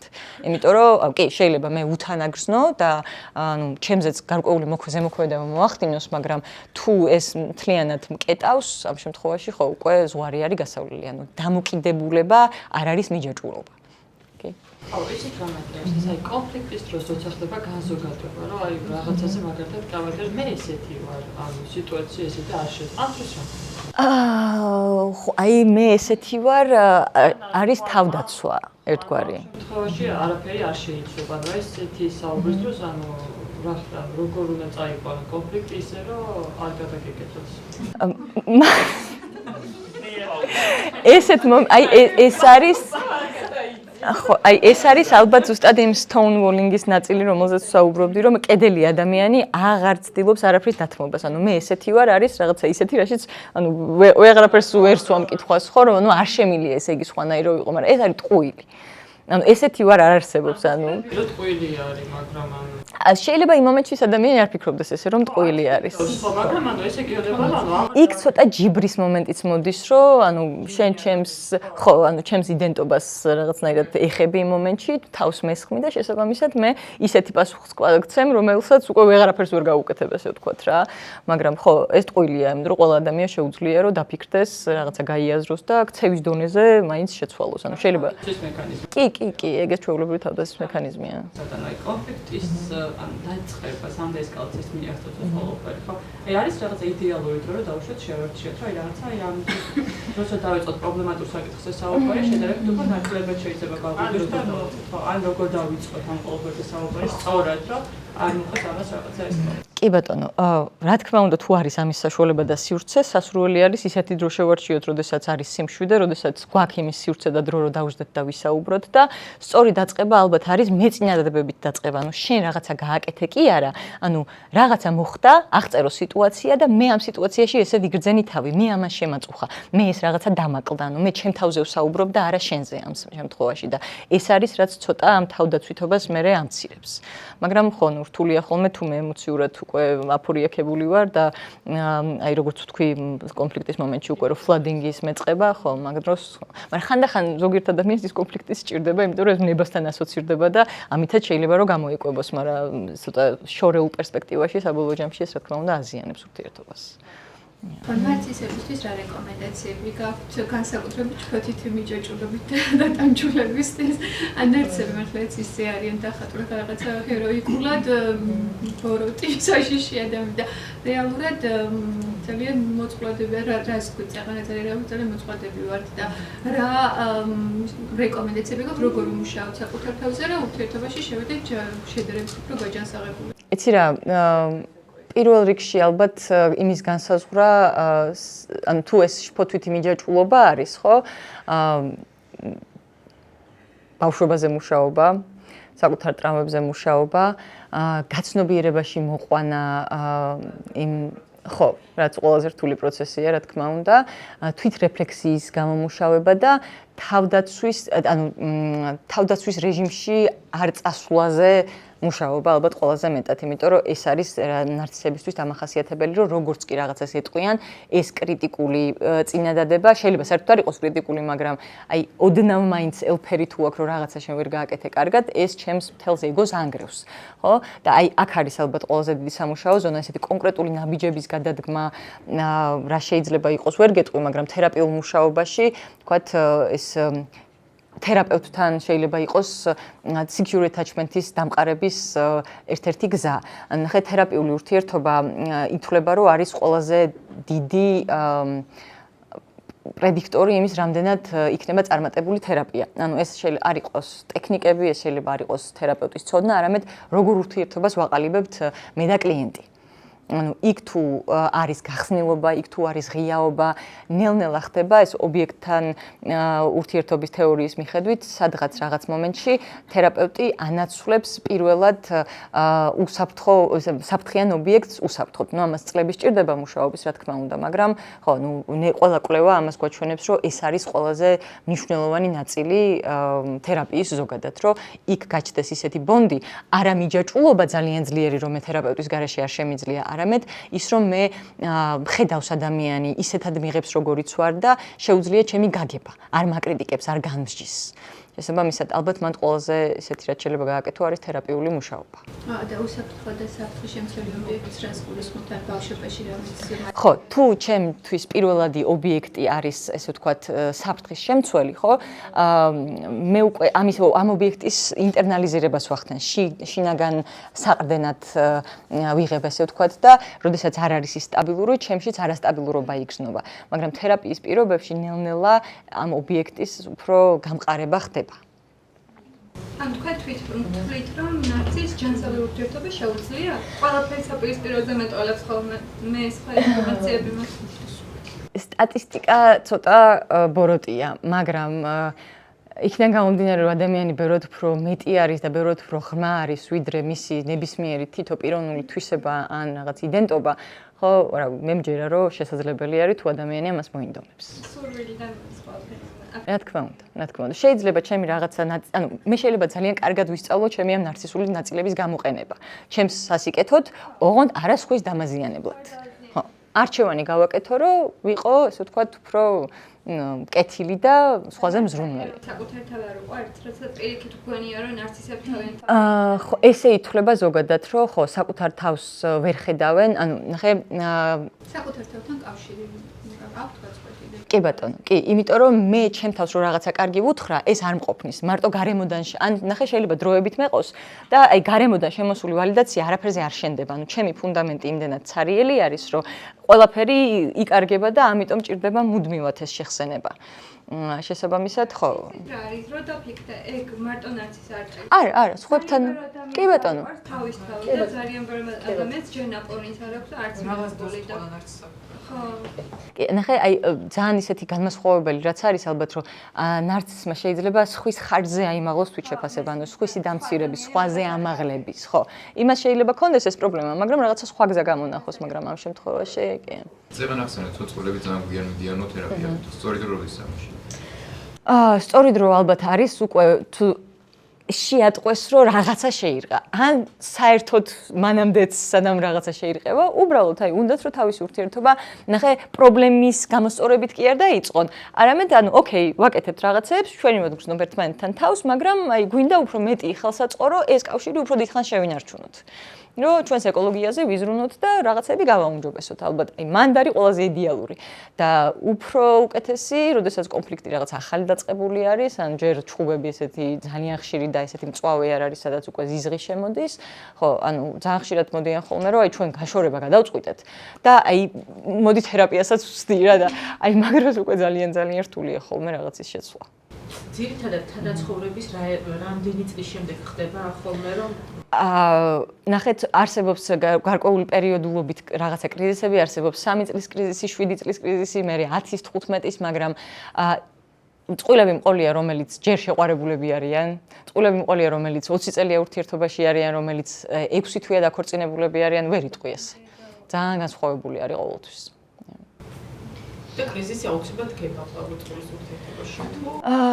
იცი რა, გარკვეული სახით მაინც დგება, იმიტომ რომ ნახე კრიზისი მარტო ის კი არა, რომ ჩვენ ურთიერთობაში გვაქვს რაღაცა პრობლემა, ხო? ანუ ცხოვრება ისეთი არის, რომ მე შეიძლება ჩემი პიროვნული კრიზისი მქონდეს, როგორც თქვენ ამბობდით და ეს გინდა თუ არა ურთიერთობაზეც აისახება.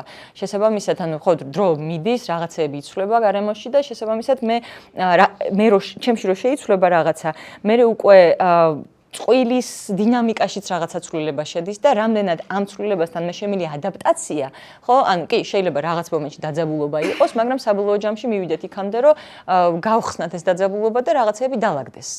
მაგრამ ხო, ესე ალბათ ისეთების შემთხვევებიც არის, სადაც არ არის ესეთი ღრმა კრიზისები, ან ადამიანებს უფრო ყოჩაღად გადაქონდეთ. მე ხო რაღაცას ვუსმენდი არის, ძირითადად აი კრიზის და კონფლიქტს ურთიერთობაში უფრო იწვევს, აი ჩემი მოთხოვნა, მე ვერ ვკითხავ თავს კარგად. თან არის, რომ აი თანაცხოვრების დროს აუცილებლად და თუ სიყვარული არ რაღაცა ძალიან პრაქტიკულად პრაგმატულად ვთქვათ, აი ვიღაცის ატანა მაგალითად მისი ნაკლოვანების ატანა, ისიც რომ თავს კარგად გრძნობდეს, ანუ აი რატო იკარგება, ვთქვათ ეს, იმიტომ რომ ჩემი ეგო თუ კმაყოფილდება, ხო ეს ჩვენი ეგოები მოდის, ხო, ძირითადად რაღაცა ესკალაციის დროს კი. და ამ შემთხვევაში წყვილთა შორის თერაპია ცალკე თუ არ არის ურთიერთობაზე სამუშაო, იმიტომ რომ იქნებ რა თქმა უნდა. შეიძლება მე იმას ვადანაშაულებ, მაგრამ რეალურად ის კი არ არის დამნაშავე. მე მაქვს რაღაცა სერიოზული პრობლემები და ნუ იმიტომ შენ მე ისიც მოდი შენ და სულ სხვაგან შეიძლება წახვიდე და რეალურად სულ სხვა რაღაც იყოს პრობლემა. კი ბატონო, ნახეთ, წყვილები როცა მოდიან ამ შემთხვევაში რამდენად ხდება თქვათ იმ პრობლემის თუ იმ რაღაცის გამოძიება, იმიტომ რომ წყვილებთან მგონია რომ ეს რაღაცა მართლა რაღაცა ჯაზია უკვე და რაღაცა. გეტყვით, ნახეთ როგორი რაღაც არის, როცა მოდიან წყვილები თერაპიაში, ანუ მე ყოველთვის ვეუბნები, რომ ჩემი სამუშაო არ ხართ თქვენ ცალკე პიროვნებები, არამედ ის რაც თქვენ შორის ხდება. ჩემი კლიენტი არის ურთიერთობა წყვილის და არა ისინი ცალ-ცალკე. თუ ვატყობ რომ რაღაცა ძირითად შემთხვევაში მაინც ყოველთვის ჯობია რომ პარალელურად ხდებოდეს ინდივიდუალური მუშაობა და ასევე წყვილების თერაპია, თუ რა თქმა უნდა ამის საშუალება არის. მაგრამ ყოველთვის ესე არ არის. ყოფილა ისეთი შემთხვევა რომ მithქვამს რომ მოდით ახლა ცოტა ხანი ჯერ ინდივიდუალურზე იარეთ და მერე დაბრუნდით წყვილების თერაპიაზე, იმიტომ რომ იქ ერთ-ერთს ან ორივეს იმდენი სამუშაო აქვს თავის თავზე, რომ ფიზიკურად არ გამოდის წყვილებში მუშაობა. შესაბამისად, ხო, ეს ნამდვილად ესე არის, რომ ჩემ თავზე, ნახე, კი მოვდივარ მე იმაში, რომ ვთქვა, რომ ის ადამიანი შესაძლებელი არის, მაგრამ მე შემილია, ანუ ეს არის ესე ვთქვა, თერაპევტის დანიშნულება, რომ ორივე ცოტა თავის თავში წავიდეს. რომ მე ჩემთან დავიწყო კითხვის დასმა, რომ საკუთარი თავის მიუღებლობა გაქვს შეიძლება რეალურად და იმითომ აღარ გაქვს მიუღებლობა, თორე როცა მიღებული გაქვს და რაღაცა რეალიზებული გაქვს და ადეკვატური ხარ შენ თავთან, ალბათ უკვე ძალიან მარტივია. რაც უფრო მე ჩემს თავში შემიძლია ჩემი საჭიროებების დაკმაყოფილება, მით უფრო ნაკლები მჭირდება მე შენგან. ხო, აი ამ თვითკმარი როცა ხარ შენ თვითონ ძალიან მარტივია, მე უკვე ყველასთან და თანანუ ჩვენ გვეშლება ჩვენ ინდივიდუალურ დონეზეა და მე გადადის წყვილებსაც, ალბათ როცა ჩვენ კი ბატონო, ხო, ანუ არის რაღაცა რაციონალური ემოციონალური ნაწილი, რომელიც მე ხო ურთიერთობაში უნდა მქონდეს და მომეთხოვება, ესე ვთქვათ, მაგრამ არის რაღაცები, რაც უკვე ზედმეტი არის და უკვე მე ჩემ თავთან უნდა მოვაგვარო. ესე მომისად. დი, როდესაც ერთ-ერთი წყვილს შორის არის ეჭვიანი, რა ზეგავლენას ახდენს და რამდენად შეიძლება გახდეს მიზეზი, თუნდაც ოჯახის დარგების ეჭვიანობა, რადგან აი მეორეს ეს ძალიან აღიზიანებდეს და სტრესავდეს. თავისუფლად შეიძლება ეს გახდეს მიზეზი. ეჭვიანობის მიზეზი არსებობს, ამ დროსაც შესაძლებელია პარტნიორმა თავდაცვით მაინც თავი იმართოს. კი კაცო. კი ბატონო, ანუ როდესაც არის ეჭვიანობის მიზეზი, ზუსტად მაშინ იცავენ ხოლმე ყველაზე მტკიცეთ თავს როგორც წესი. კი ბატონო. მეორე პარანოიკა. პარანოიკი, რომელიც ეჭვიანობს, აღარ შეიძლება მასთან ცხოვრება, ხო? კი ბატონო. ამ შემთხვევაში გამოსავალი არის აი ეს დინამიკა ხშირად არის ხოლმე ნარცისებთან. მარტო ნარცისებთან არა, მაგრამ ძირითადად მათთან ხოლმე და ცოტა ესეთ ცუდ რაღაცას ვიტყვი, ესე ვთქვათ, ქართველი მამაკაცებისთვის ალბათ, მაგრამ ჩვენს კულტურაში ეს ფენომენი ხო იყო ძალიან დიდი ხნის განმავლობაში, რომ კაცი კაცია და მას შეუძლია გულაობა, ხო? ანუ ეს იმდენად გამჯდარი არის ცნობიერში, რომ მე უკვე ურთიერთობაშიც თითქოს, ანუ როცა ღალატობენ, ეს თავისთავადად პრობლემად არ მიაჩნიათ. ანუ ვერ ხვდება საერთოდ პარტნიორი, ანუ რატო აქვს ამის შესახებ საერთოდ პრეტენზია. ანუ მე ხო შენ მიყვარხარ კაცო და ის არაფერს არ ნიშნავს, ხო? ჩემი ოჯახი არის ჩემთვის მთავარი, ეს უნდა დავიცვა, იმიტომ რომ ნუ ისევ და ისევ კაი ტიპი ვიყო, შევინარჩუნო ყველაფერი, მაგრამ შეიძლება ანუ მაინც რაღაცას ვაკეთებდე. ასე რომ ეს პატიება, ანუ რამდენად შეიძლება ერთი და რამდენად შეიძლება შემდეგ რომ მე ჯანსაღად გაგრძელდეს ის ურთიერთობა პატიების. ალბათ გააჩნია როგორ ხდება ამის როგორ ვითარდება ზოგადად სიტუაცია, ხო? ანუ თუ ადამიანი გულწრფელად ინანიებს, ნახე პატიება ხა მე შემიძლია თუ არა, ეს სხვა საკითხი არის, ხო? ანუ სწორია, არასწორია, აქ არ არსებობს ამაზე პასუხი, ანუ ძალიან ინდივიდუალური არის აქაც. თუ მე გულწრფელად ვინანიებ, თუ მე შემიძლია ამაზე საუბარი, თუ მე ანუ არც შემიძლია ავხსნა, რატო მოხდა ეს, როგორ მოხდა ეს და თქვათ დავპირდე ადამიანს, რომ მეორეჯერ ეს არ განმეორდება, ისე რომ თქვათ მე თუ გამიჩნდა ვიღაცის მიმართ განცდები, მოვალ შენთან და ვილაპარაკებ ამის შესახებ, იმიტომ რომ ანუ ღალატი არის არ არის ყოველთვის რაღაცა ბოროტული და რაღაცა ადამიანის დაზიანებაზე გამიზნული, ხო? ანუ ხანდახან ხდება ისე, რომ ანუ რაღაცას ვერ ვაკონტროლებთ, რაღაცა იმპულს მივყვებით, რაღაცა სიტუაცია იქნება ისეთი, რომ ეს მოხდა. ამას ეს გამართლება არ არის, რა თქმა უნდა, მაგრამ ხო, ადამიანები ვართ და ყველა შეიძლება რაღაცა მსგავსი დაემართოს. მაგრამ მე თუ შემიძლია რომ მოვიდე, ვისაუბრო ამის შესახებ და რაღაცა ნდობის აღდგენაზე მე ვიმუშაო, ანუ თავარი არის რომ ნდობა მუშავ. ისევ და ისევ თუ ორივე ადამიანი მოინდომებს ამას, რა თქმა უნდა შესაძლებელი არის, მაგრამ თუ აქ არის манипуляция და მე შემდეგში ისევ იგივე მინდა რომ გავაგრძელო, ამ შემთხვევაში ხო, ნუ აზრი არ აქვს. თუ ამის ხანდახან არის ხოლმე რომ მსგავსი სიტუაციით მოდიან და მე ამას ვხედავ დინამიკაში, მაგრამ მეორე პარტნიორისთვის ეს შეიძლება აშკარა არ იყოს. და ესეც არის ხოლმე პრობლემა.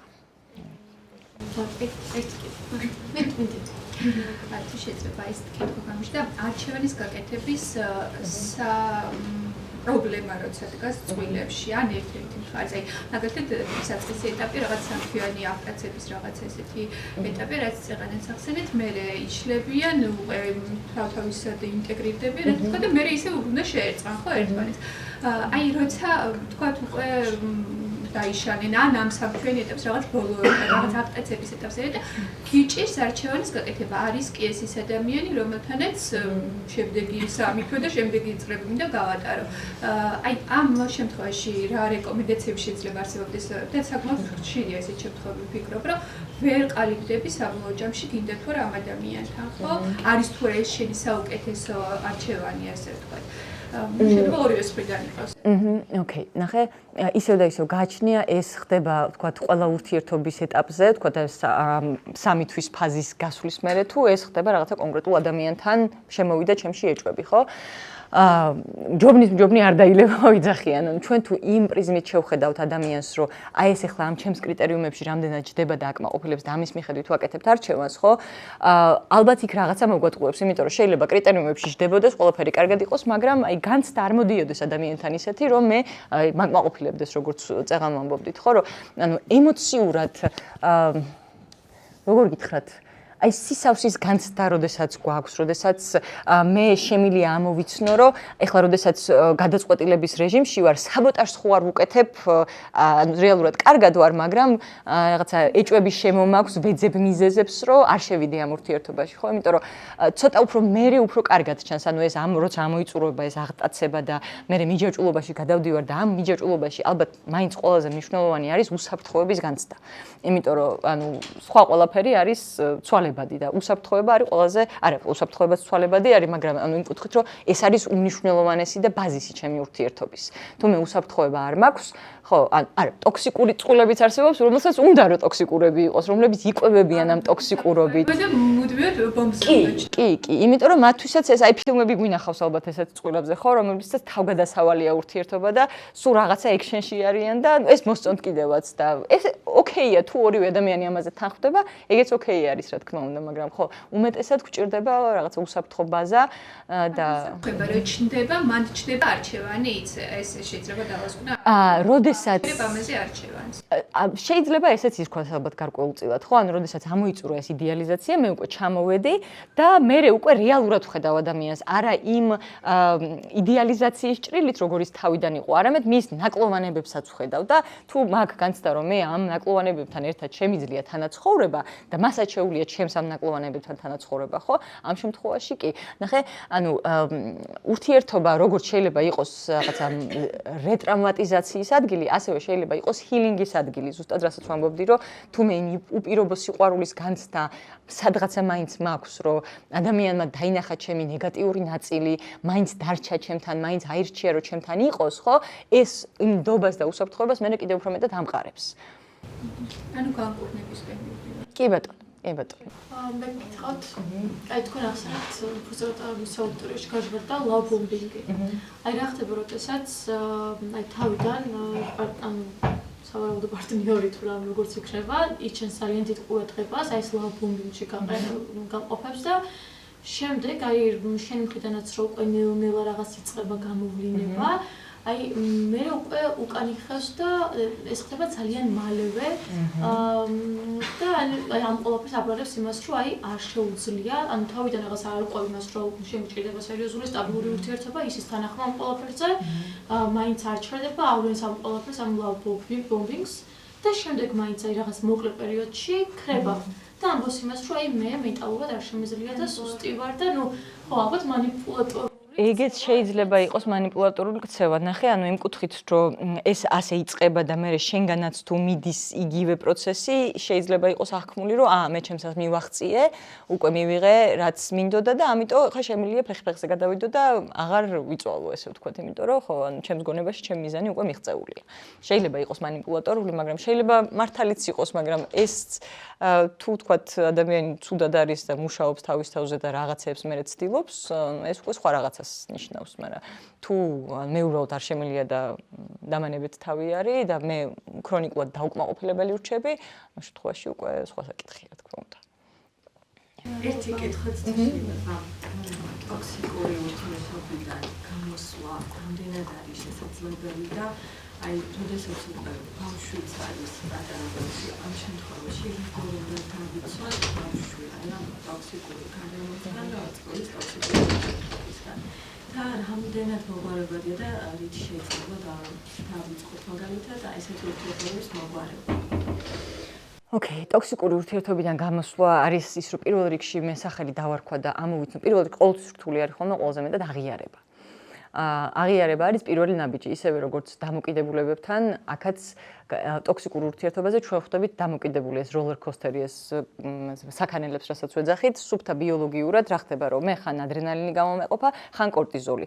ანუ ამათი ცვლილება გარკვეულ ემოციებს ჩემში იწვევს, რა თქმა უნდა, სადღაცა სასიამოვნოა, მე კორტიზოლის მერე, როდესაც ადრენალინი მოდის, იმაზე შემჯდარი ხვდები, ესე ვთქვათ, და ამიტომ თან ხვდები ამ ყველაფერს და ხო, ისევ და ისევ როგორც თქვი, ვიღაცები ქაჩამო ვიღაცებს მოსწონთ ეს, მაგრამ თუ ადამიანი იტანჯება და არ უნდა ეს ყველაფერი, ცოტა რადიკალურად შეიძლება რომ მიუდგეს საკითხს, თუ ეს ხანგრძლივად ხდება, თუ ამაზე მუშაობა არ მოდის მეორე პარტნიორის მხრიდან, თერაპიაზეც არ მიდიან და მე უკვე ვიტანჯები, ხო?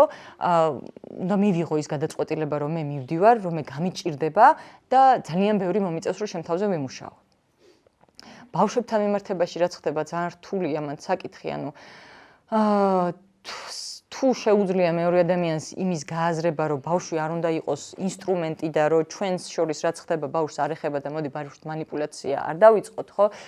ძალიან კარგი, მაგრამ ხშირ შემთხვევაში არ გამოდის ხოლმე ესე, სამწუხაროდ. და მე ხშირი შემთხვევები არის ხოლმე, რომ ერთ-ერთი მშობელი საერთოდ ქრება ბავშვის ცხოვრებიდან, ანუ იმიტომ რომ მშობელზე შურის ძიება შეიძლება ეს იყოს. ამ შემთხვევაში ძალიან რთული სიტუაცია შეიძლება დადგეს. და იმას რომ ამბობენ, რომ თუ ტოქსიკურ ურთიერთობაში ხარ, გამოდის რომ შენც ტოქსიკური ხარო, ეგ მართალია? ან საკუთარ ძმთან ტოქსიკური ხარო? ნახე, ტოქსიკურობა არ არის ალბათ აუცილებლად რაღაცა თრეითი ადამიანის. შეიძლება გამოვლინდეს კი ბატონო, ანუ ხო ისევ და ისევ არ ტოქსიკური ვარ არა, ტოქსიკურად შეიძლება მოვიქცე. ანუ თუ ერთი ადამიანი ტოქსიკურობაში შედის ურთიერთობაში, ხო, შეიძლება რა თქმა უნდა, რომ ჩემშიც გამოიწვიოს ეს ტოქსიკურობა, იმიტომ რომ ეს თავდაცვის რეჟიმი და მე თავდაცვის რეჟიმი, ანუ თუ ერთისგან მოდის, მე მეორეშიც აქტიურდება, რა თქმა უნდა.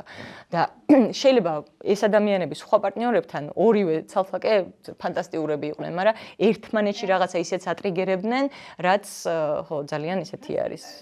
ფაქიზი. ურთიერთობები ალბათ ანუ ყველაზე ტოქსიკური ადამიანი, ანუ მეგობართან, მეწყვილესთან სხვადასხვანაირი შეიძლება იყოს და იმასთან არ იყოს. კი ბატონო, ანუ ტოქსიკურობა შეიძლება რაღაცა კონკრეტულ ტრიგერზე. გასაგებია. ემოციით რო იკვებება ამითი, თუ ეს არ არის მაპროვოცირებელი მაგის ტოქსიკურობის. ეგეც შეიძლება იყოს, რა თქმა უნდა, კი. შეიძლება ამ ტოქსიკურობაში ვიყვებებოდეთ ზუსტად აი ამ რეაქციებით, რომელიც მეორე ადამიანისგან მოდის. ეს პირადი ურთიერთობა ყველაზე მეტად გზის პიროვნულად, ხო? რაც როგორიც არ უნდა იყოს. კი ბატონო, ანუ თან შეიძლება ძალიან გაზიანებდეს, მაგრამ თუ მე ამას გაცნობიერებულად ვუდგები, კი, შეიძლება ჩემი ზრდის ზონად გახდეს ზუსტად. კი ბატონო. კითხვა მაქვს. რა დროს გირჩევიათ წყვილისთვის, რომ ჯობია დაცილდეთ და აღარ გონდეთ ოჯახი? ესე პირდაპირ არ ვურჩევთ ჩვენ ამას არასოდეს. ხოლმე კანკორწინ. ეს არის უკვე ცოტა ეთიკის დარღვევა. მათ თვითონ უნდა მივიდნენ, თვითონ უნდა მიიღონ ეს გადაწყვეტილება. ესე ვთქვათ, ჩემგან მე შეიძლება ინტერვენციულად კითხვა დაუსვა ცოტა მაპროვოცირებელი, რომ აბა რატო ხართ საერთოდ ერთად, მაგრამ ეს არ ნიშნავს, რომ ემათ ვეუბნები, რომ უნდა დაშორდნენ. ანუ ისინი ყოველ როგორც წესი თვითონ იღებენ ხოლმე ამ გადაწყვეტილებას. ანუ თერაპიაშიც ჩანს, თუ არ მიდის წინ პროცესები და რაღაცა გაუმჯობესება არ ხდება, ხო, საბოლოო ჯამში ალბათ ან თერაპიას წყვეტენ ხოლმე თვითონ, ან თერაპიაზევე ყოფილა ესეთი შემთხვევებიც, რომ ეს არ არის სწორი, იმიტომ რომ ხო, კი ბატონო. შედგება ამათი ურთიერთობის დალაგება, მაინც არ ეუბნებით, რომ არა. მე ამის უფლება არ აქვს. კიდევ მაქვს მეორე შეკითხვა. როდესაც ბრძნობრო სულიერ კავშირს კარგავ მეუღლესთან, როდესაც უთილოთ ბავშვები და საყოფაცხოვრებო თემები არის განხილვაში და მეტი აღარაფერი აღარ გაგაცნობთ. ამ შემთხვევაში თავისთავად უნდა დაცილდე, ეს არის უკეთესი გამოსავალი თუ ბავშვების გამო მაინც უნდა გააგრძელო. იცით რა არის? ზოგადად ბავშვების გამო შენარჩუნებული ოჯახი ხშირ შემთხვევაში გადადის მე ისევ და ისევ ტოქსიკურობაში. ანუ თუ მე არ ვიცი, შემიძლია ჩემი თავის მსხვერპლად გაწირვა ისე რომ მე სხვანაირად დავიკმაყოფილო ჩემი რაღაცა საჭიროებები და დავრჩე ამ ადამიანთან მაინც და კარგი ოჯახი გქონდეს, ესე ვთქვათ, შესაძლებელი არის, მაგრამ როგორც წესი, ესე არ გამოდის, იმიტომ რომ ეს ამას ძალიან დიდი სტოიციზმი სჭირდება ალბათ, რომ თავის დეგრადაციასთან. ხო, მე მთლიანად რაციოში უნდა წავიდე და ჩემი ემოციური ნაწილი აბსოლუტურად უნდა უგულებელყო, მაგრამ ალბათ პირველი იქნებ ამ სულიერი კავშირის აღდგენაზე ვიმუშაო. და თუ აქაც ეს არ გამოდის და მე უბედური ვარ, უფრო ცდილობს რომ საკუთარი თავი განავითაროს სულიერი თქვათ ღირებულებები სხვა არის, იცვლება ის ნელ-ნელა და მეორე რჩება იმ დონეზე, რა დონეზედაც იყო.